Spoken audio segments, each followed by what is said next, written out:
What's happening, dogs? Mr. Allen here, and we're about to write an equation for this graph of a rational function. Now, we want to pick out these key features here. We got a horizontal asymptote of y equals 0, a vertical asymptote of x equals -2, and we have a hole that is at -1, +1. All right, so let's start with a dope fraction right here, and I'm going to go ahead and label it, let's say r of x.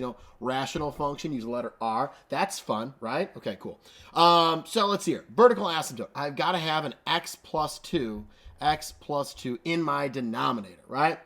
Now, the whole, that's a removable discontinuity, right? It's removed from my equation, but I got to have it there so that it can be removed, right? I'm writing the original function here, pre-simplifications, as if we were to do like, given the equation, graph it, right? We're going back the other way.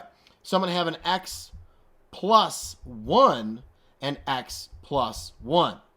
All right, so that would cancel out, giving me a hole at x equals -1, right? Now, here's the other kicker, okay? That has an output value of +1, meaning the hole is occurring at -1, 1. So if I were to plug this -1 into my simplified function, will I get the correct output value?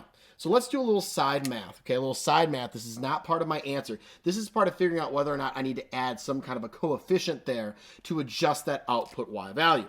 So my simplified form when graphing this would be, right now, 1 over x plus 2. Oops, 2. There we go.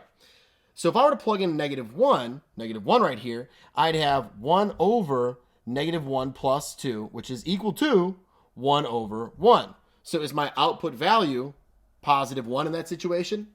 Heck yeah, it is. This bad boy right here is my final working answer that would cover my horizontal asymptote of y equals 0 because I have a smaller degree over a larger degree of 1, degree of 2 when multiplied out.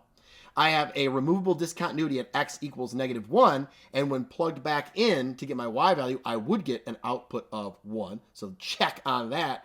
And then a vertical asymptote at x equals -2 from that bad boy right there.